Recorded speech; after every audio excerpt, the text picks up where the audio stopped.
नमस्कार, मैं हूं श्रद्धा। आप देख रहे हैं न्यूज़ 18 मध्य प्रदेश छत्तीसगढ़। और आगर मालवा भदोई विधायक की गिरफ्तारी की सूचना है और यूपी पुलिस के आग्रह पर आगर पुलिस ने रोका। कोतवाली पुलिस अज्ञात स्थान पर पूछताछ कर रही है। विधायक का नाम है विजय मिश्रा। लगभग 73 मामले दर्ज हैं। सूत्रों की माने तो 8 अगस्त से फरार हैं विधायक। यूपी के भदोई जिले से हैं विधायक विजय मिश्रा। तो यूपी के भदोई से हैं विधायक विजय मिश्रा और उनकी आगर मालवा में गिरफ्तारी हुई है। आपको बता दें कि अज्ञात जगह पर उनसे पुलिस पूछताछ कर रही है। यूपी पुलिस के आग्रह पर आगर पुलिस ने उनको रोका है और 73 मामले दर्ज बताए जा रहे हैं यूपी के विधायक पर। 8 अगस्त से फरार चल रहे थे और विधायक विजय मिश्रा यूपी के भदोई जिले से विधायक हैं। तो 73 मामले दर्ज और एक बार फिर से एमपी से गिरफ्तारी हुई। एमपी में गिरफ्तार किया, यूपी पुलिस ने आग्रह किया, उसके बाद गिरफ्तारी हुई। यूपी के भदोई से हैं विधायक विजय मिश्रा और आगर मालवा में उनकी गिरफ्तारी हुई। बताया जा रहा है कि अज्ञात जगह पर उनसे पूछताछ कर रही है पुलिस।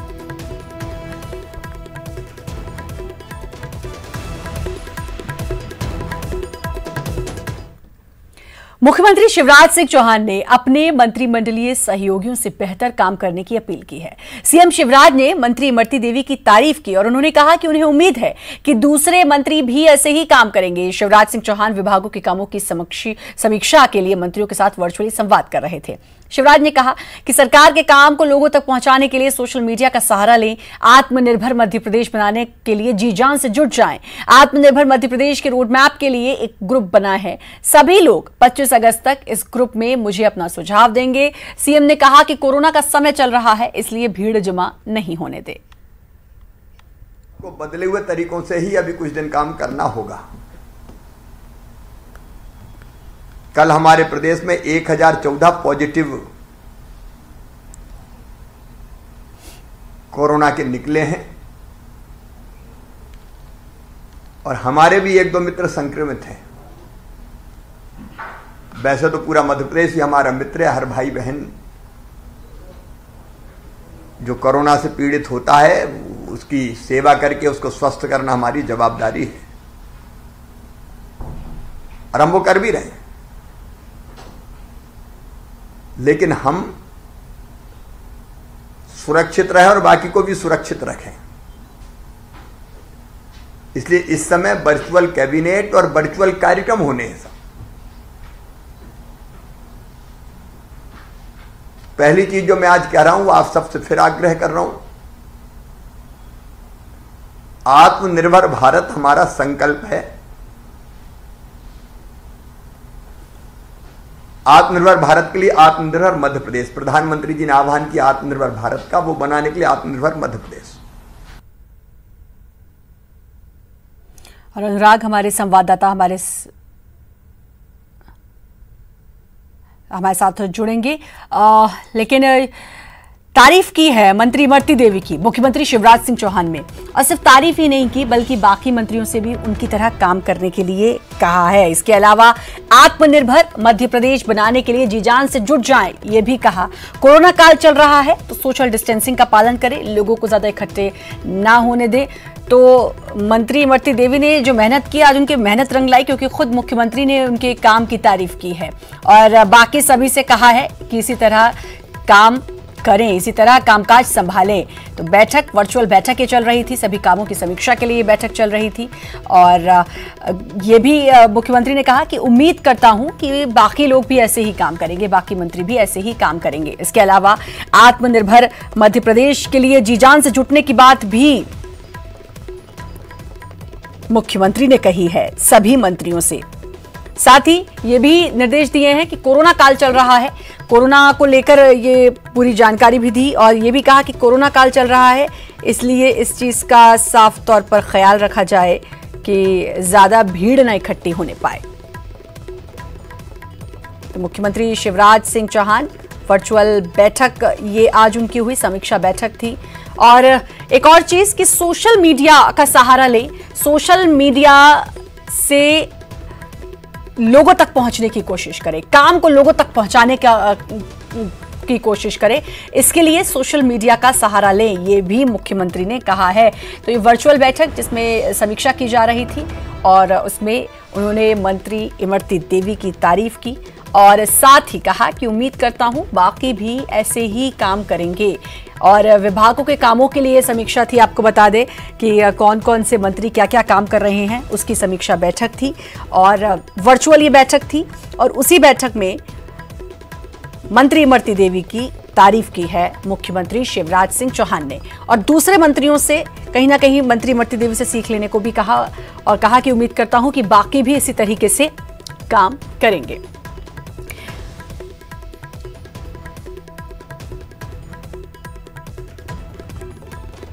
तो विभागों की समीक्षा बैठक, विभागों में कैसे काम चल रहा है, मंत्रियों के विभागों की समीक्षा बैठक थी, वर्चुअल समीक्षा ये बैठक हुई। इसमें मुख्यमंत्री शिवराज सिंह चौहान सभी मंत्रियों से बातचीत कर रहे थे, समीक्षा कर रहे थे। उसी दौरान मंत्री इमरती देवी की तारीफ की है और सिर्फ तारीफ नहीं की बल्कि सभी मंत्रियों से ये उम्मीद की कि वो भी उनकी तरह ही काम करें। इसके अलावा सभी मंत्रियों को एक सलाह भी दी कि जो भी वो काम कर रहे हैं उन कामों को लोगों तक पहुंचाने के लिए सोशल मीडिया का सहारा लें, सोशल मीडिया के जरिए वो कामों को पहुंचाएं। और कोरोना काल चल रहा है इसलिए लोगों से मुलाकात नहीं हो सकती, लेकिन सोशल मीडिया के जरिए उन तक बात पहुंच सकती है। और न्यूज़ 18 मध्य प्रदेश के सीनियर एडिटर प्रवीण दुबे हमारे साथ जुड़ चुके हैं। प्रवीण जी, इमरती देवी ने जो मेहनत की आज फल मिला, मुख्यमंत्री ने खुद तारीफ की है। जी हाँ, बिल्कुल। ये नीति आयोग को भेजने के लिए आत्मनिर्भर मध्य प्रदेश का जो रोड मैप है वो तैयार करने के लिए मंत्रियों के साथ बैठक कर रहे थे मुख्यमंत्री शिवराज सिंह चौहान और उन्होंने बहुत मुक्तकंठ से तारीफ की। और एक बात और काबिले गौर है श्रद्धा के, इमरती देवी को लेकर कई बार मजाक भी हुए कि वो कई बार भाषण नहीं पढ़ पाती हैं, उनकी पढ़ाई को लेकर सवाल हुए। लेकिन शिवराज सिंह चौहान ने कहा कि मैंने जब उनके साथ बात की तो मंत्रालय का इतना डीप उन्हें नॉलेज है कि मुझे हैरत हुई कि भाई मंत्रियों को भी इतनी अपने विभाग की जानकारी होती है। तो उन्होंने कहा कि मैं उम्मीद करता हूं कि भाई सारे मंत्रियों को अपने डिपार्टमेंट की वैसी ही जानकारी हो जैसी इमरती देवी को है। तो एक ये बड़ी बात है उनकी फंक्शनिंग को लेकर, तब जब सवाल उठते हों, तब जब उनकी पढ़ाई को लेकर सवाल उठते हों कि उन्होंने अपने विभाग की बहुत अच्छी जानकारी उनके पास है। ये पूरे डिपार्टमेंट से उन्होंने मांगा है, सभी मंत्रियों से कहा है कि वो अपने डिपार्टमेंट का एक रोड मैप तैयार करें कि आत्मनिर्भर एमपी कैसे बनेगा और हर डिपार्टमेंट का उसमें क्या रोल होगा। और फिर 25 अगस्त के बाद वो भेजा जाएगा नीति आयोग को। श्रद्धा, बिल्कुल। तो कुल मिलाकर अब पूरी तरीके से ध्यान मुख्यमंत्री का आत्मनिर्भर एमपी पर है और वो चाह रहे हैं कि ये बहुत अच्छे से हो, इसीलिए उन्होंने मंत्रियों से कहा भी कि जी जान से सभी जुट जाएं।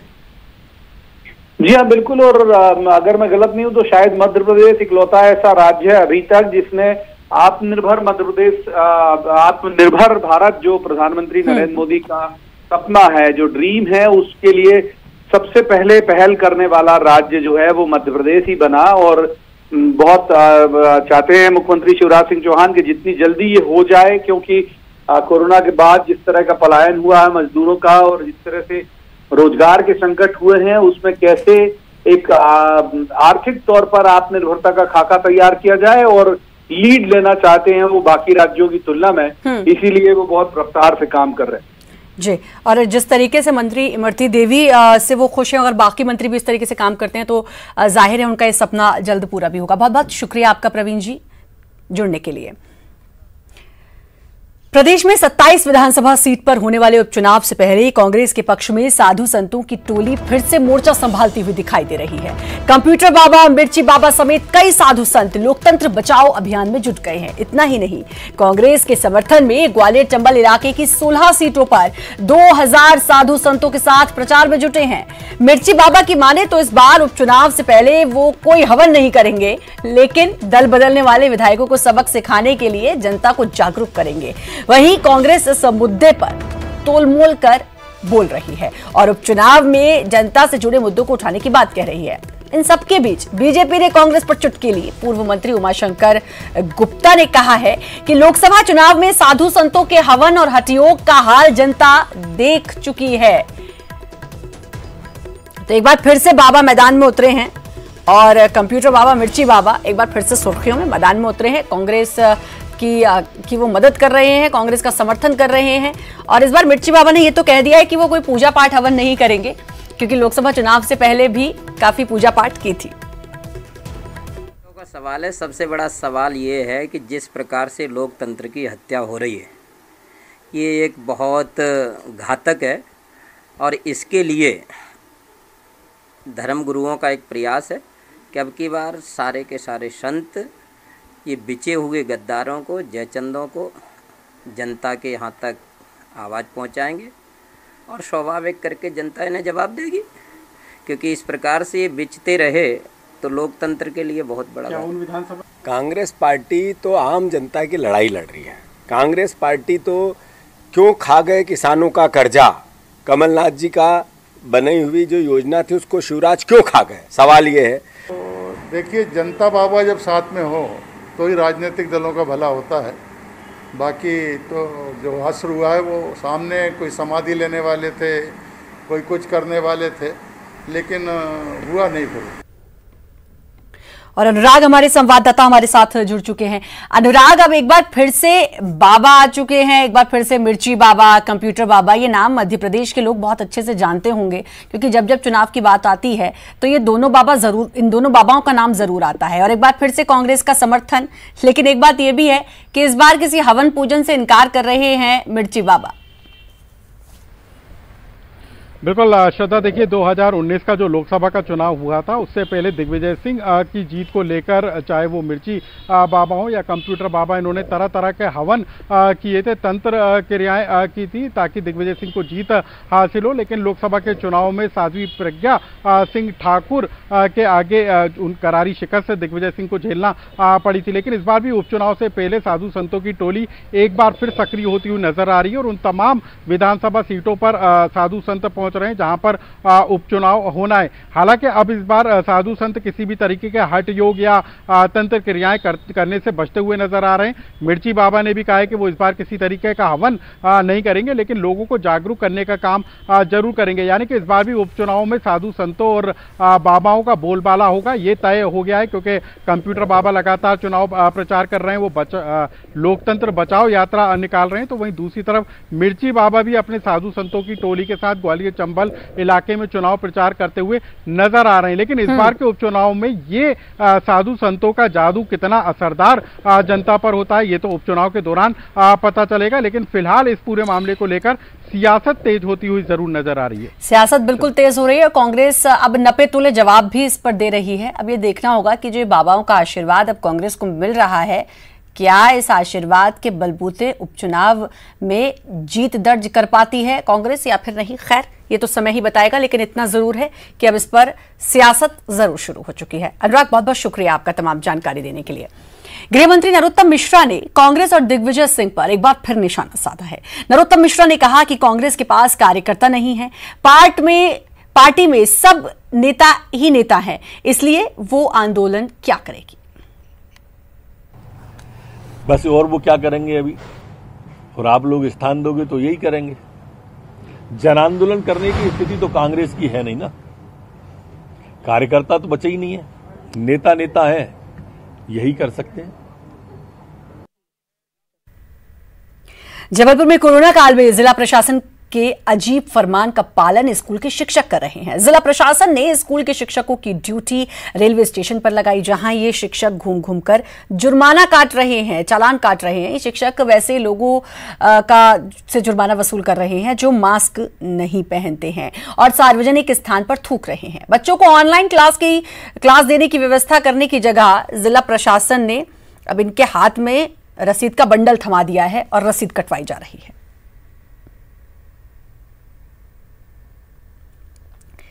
प्रतीक हमारे संवाददाता हमारे साथ जुड़ चुके हैं।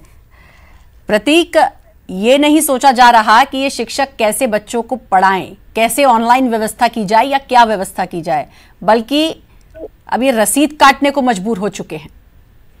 बेशक श्रद्धा, ये बेशक करेंगे चौंकाने वाला मामला है कि एक और जहां सरकारी स्कूल के बच्चों को पढ़ाने की कहीं ना कहीं समस्या आन पड़ी है, उस भी शिक्षकों की ड्यूटी जो है वो रेलवे स्टेशन पे या फिर एयरपोर्ट पे लगाई गई है और काम सौंपा गया है कि आप जुर्माने की रसीद काटे। यानी शिक्षक जो बच्चों को अच्छी तालीम स्कूलों में देता था वो इन दिनों हाथों में रसीद थामे हुए है और कोरोना वायरस की रोकथाम की दिशा में थूकना या फिर मास्क ना पहनना, सही ढंग से ना पहनना, इन तमाम मसलों पर फाइन यानी जुर्माने की राशि को वसूल रहे हैं। बेशक समझा जा सकता है कि एक और ऑनलाइन क्लासेस को प्रावधान को सरकार बढ़ावा दे रही है, प्राथमिक हो या फिर अन्य शिक्षक जो कक्षाएं हो उनमें पढ़ाने की कहीं ना कहीं अभी कमियां हो रही हैं, शिक्षक नहीं मिल पा रहे हैं। ऊपर से जो शिक्षक पहले से ही पदस्थ है उन्हें इस प्रकार से रसीद काटने का काम सौंपा गया है, तो आप समझ सकते हैं बेहद अजीबोगरीब फरमान है जिला प्रशासन का। मामले में जिम्मेदारों से बातचीत करनी चाहिए तो वो कैमरे के सामने कुछ भी बोलने तैयार नहीं है। शिक्षक भी इस फरमान का सिर्फ पालन ही कर सकते हैं, विरोध नहीं कर सकते हैं। सबसे बड़ी बात यह है कि कोरोना में अमूमन हाई रिस्क उन लोगों में रहती है जिनकी उम्र या तो 60 साल से ऊपर या 50 साल से ऊपर है। ये तमाम शिक्षक उस एज के जिनका रिटायरमेंट शायद अगले साल है, तो 60 साल से बड़े उम्र का है। इनकी ड्यूटी कहीं ना कहीं इनकी जान के साथ भी ये खिलवाड़ कहा जाएगा। और दूसरी बात कि क्या काम उनका है, उनसे क्या काम करवाया जा रहा है। और अब शिक्षक भी मजबूर हैं, जाहिर सी बात है, कोरोना काल है, आर्थिक तौर पर भी लोग मजबूर हैं, इसीलिए शायद ये कर रहे हैं। बहुत बहुत शुक्रिया आपका तमाम जानकारी देने के लिए प्रतीक। प्रदेश में 20 से कम छात्र वाले स्कूलों को बंद करने की नहीं है कोई तैयारी। स्कूल शिक्षा मंत्री इंदर सिंह परमार ने कहा कि सरकार की ऐसी कोई योजना नहीं है। उन्होंने कहा कि सरकार ने स्कूलों में छात्रों की संख्या को लेकर सभी जिलों से जानकारी मंगाई है। वहीं कांग्रेस का आरोप है कि सरकार बड़े पैमाने पर स्कूलों को बंद करने की सोच रही है, लेकिन खंडन किया है इसका। और आपको बता दें कि शिक्षा मंत्री इंदर सिंह परमार ने खंडन करते हुए कहा है कि ऐसी तैयारी नहीं कर रही है। 20 से कम छात्र वाले अगर स्कूल होंगे तो उनको बंद कर दिया जाएगा, ये कांग्रेस ने कहा था। लेकिन अब जानकारी मांगी गई और हमने राज्य शिक्षा केंद्र को संख्या के बारे में अवगत कराया है।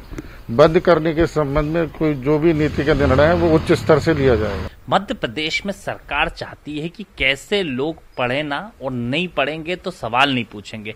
लोगों को किस प्रकार से पढ़ाई से दूर रखा जाए, पढ़ाई से दूर रहेंगे तो जो मूल मुद्दे हैं उनसे दूर रहेंगे। सरकार जिन सरकारी संस्थाओं को मजबूत करके, स्कूलों को मजबूत करके मध्य प्रदेश के विकास के लिए काम करना चाहिए। लोगों को अच्छे स्कूलों की व्यवस्था करके, सुधार करके कहीं ना कहीं विद्यार्थी वहां पे बढ़े, इस बात की व्यवस्था करना चाहिए। किसी भी स्कूल को बंद नहीं किया जा रहा है, ना ही ये निर्देश आदेश है। हर साल समीक्षा की जाती है, कहाँ ज़्यादा विद्यार्थी है, कहाँ कम है।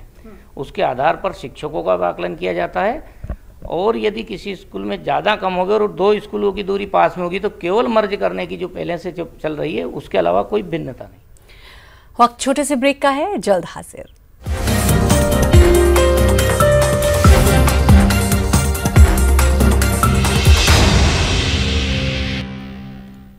ब्रेक के बाद एक बार फिर से आपका स्वागत है। छतरपुर में गरीबों को बांटे जाने वाला पीडीएस का गेहूं सड़ने का मामला सामने आया है। यहां पर वेयरहाउस प्रबंधन की लापरवाही से सैकड़ों क्विंटल गेहूं खराब हो गया। ये गेहूं वेयरहाउस प्रबंधन ने ओपन कैब धामची और रामगढ़ में रखा था, और जब कर्मचारियों ने कैब को खोला तो उसमें सैकड़ों क्विंटल गेहूं की बोरियां सड़ी हुई निकली। सड़े गेहूं को छिपाने की कोशिश भी वेयरहाउस प्रबंधन ने की, और हद तो तब हो गई जब इस सड़े गेहूं को सुखाकर पुरानी बोरियों में पैक किया जाने लगा, जो कि बहुत बदबू देता है। यहाँ पे गल्ला सड़ गया है, कई क्विंटल सड़ गया। ना तो गरीब लोगों को मिल रहा है, ना कुछ खाने को। यहाँ पे बीमार अलग से लोग होंगे, फिर वैसे ही कोरोना वायरस जितना बनता है रखते हैं, नहीं जा रहा है, कर रहे हैं जितना हम लोगों से डील हो रहा है। देखा जाए स्मेल भी आने लगी है, कीड़े भी लग गए। स्मेल तो जब गेहूं थोड़ी बहुत जहाँ पानी का भराव होगा वहाँ पे 4 दाने डले रहेंगे तो वो सड़ा होगा ही होगा। यदि गेहूं सड़ता है तो उसमें भंडारण संस्था ही जिम्मेदार होती है, क्योंकि उनका ही काम है उसका सुरक्षित तरीके से रखरखाव करना, क्योंकि उसका नॉन स्टोरेज चार्जेस भी देता है। किस तरीके का फाइन किया जाएगा? स्टोरेज चार्जेस मतलब यदि स्टॉक खराब होता है तो उसकी वैल्यू से रिकवर की जाएगी। और सुनील उपाध्याय हमारे संवाददाता हमारे साथ जुड़ चुके हैं।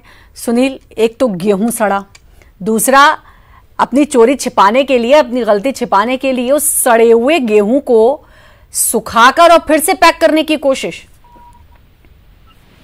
ये बिल्कुल सबसे पहले बता दूं, जो पूरा मामला है ये रामगढ़ और जो है पास में एक धामची है, वहाँ पर ओपन कैब में जो गेहूं रखा हुआ था, बारिश के चलते जो है बारिश की भेंट चढ़ गया और करीब सैकड़ों क्विंटल जो है गेहूँ बिल्कुल खराब हो चुका है। और उसके बाद जब जैसे ही जो वेयर हाउस प्रबंधक है उनको ये जानकारी मिली तो उन्होंने इस लापरवाही को छुपाने के लिए वहाँ पे पहले तो उसको सुखाने का प्रयास किया और जब जितना भी सूखा हो, खैर पूरा तो इस बारिश के मौसम में सूखना नामुमकिन था, लेकिन उसके बाद जो बोरियां थी खुली हुई बोरियां उनको उसमें लापरवाही छिपाने की उसमें भर दिया। हालांकि ये जो पीडीएस का गेहूं है और जो रैक लगती है उसके बाद जो आधी अधूरी बोरियां है उस रैक में खपाने की जो तैयारी थी वेयर हाउस जो प्रबंधक है उनकी, जब हमने इसमें जो नागरिक आपूर्ति निगम है उनसे बात की तो उन्होंने पूरे इस मामले को लेकर अनिश्चितता जाहिर की है। हालांकि एक बड़ी लापरवाही है जिस तरह से प्रशासन जो सरकार ने गेहूं खरीदी करी थी और उसके बाद जो कई जगह वेयर हाउस में गेहूं रखवाया गया था और उसके बाद जो वेयर हाउस जब फुल हो गए थे उसके बाद जो ओपन कैंप बनाए गए थे, हालांकि जो ओपन कैंप रहते हैं वहाँ पर जो है गेहूं की रखवाली के लिए अच्छी बेहतर संसाधन जुटाए जाते हैं, लेकिन जो वेयर हाउस संचार प्रबंधक है उनकी लापरवाही, प्रशासन की लापरवाही से सैकड़ों क्विंटल गेहूं खराब हो चुका है। और इस जो खराब होने से जो आसपास के गांव है वहाँ पे इतनी तेज दुर्गंध जा रही है कि वहाँ के जो रहवासी है चलिए अब देखना होगा कि अब इसके बाद क्या कुछ एक्शन लिया जाता है इस पूरे मामले में। बहुत बहुत शुक्रिया आपका सुनील तमाम जानकारी देने के लिए। भोपाल सहकारी सोसाइटी संशोधन अध्यादेश को मंजूरी मिली है। शिवराज कैबिनेट का बड़ा फैसला, सांसद विधायकों को खुश करने के लिए यह फैसला लिया गया। प्रदेश में सांसद विधायक अब सहकारी संस्थाओं के सदस्य और पदाधिकारी बन सकेंगे। कैबिनेट ने आज उन पर लगी रोक को हटा दिया है। तो सांसद विधायकों को खुश करने के लिए अब भोपाल सहकारी सोसाइटी संशोधन इस अध्यादेश को मंजूरी मिल गई है। आपको बता दें कि प्रदेश में सांसद विधायक अब सहकारी संस्थाओं के सदस्य और पदाधिकारी बन सकेंगे।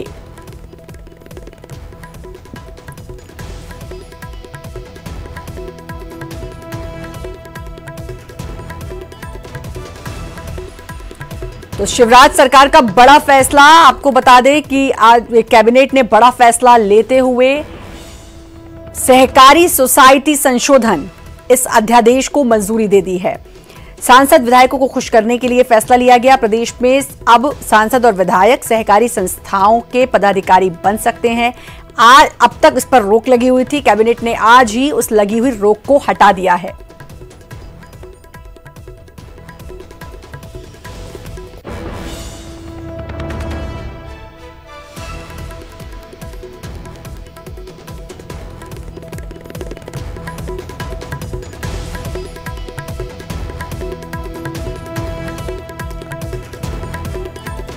तो आज रोक को हटा दिया गया है। आपको बता दें कि सहकारी सोसाइटी संशोधन जिस पर रोक लगी हुई थी, आज इस रोक को हटा दिया और इस अध्यादेश को आज मंजूरी मिल गई है। न्यूज़ 18 मध्य प्रदेश के सीनियर एडिटर प्रवीण दुबे हमारे साथ जुड़ गए हैं।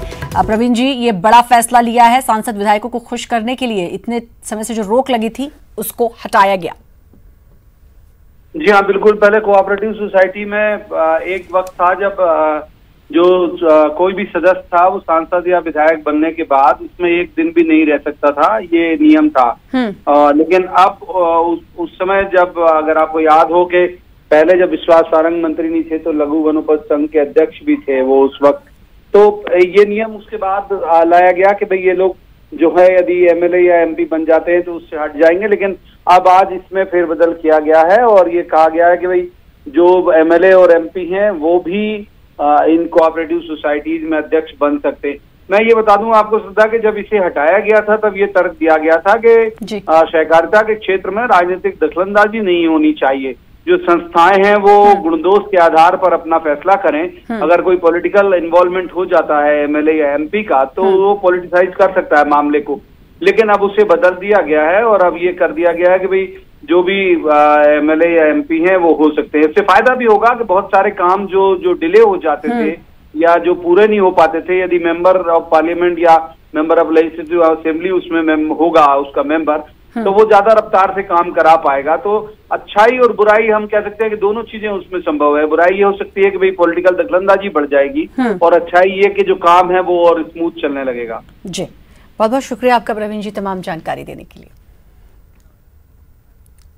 और इसी के साथ फिलहाल इस बुलेटिन में इतना ही। बाकी खबरों के लिए लगातार बने रहिए न्यूज़ 18 मध्य प्रदेश छत्तीसगढ़ के साथ।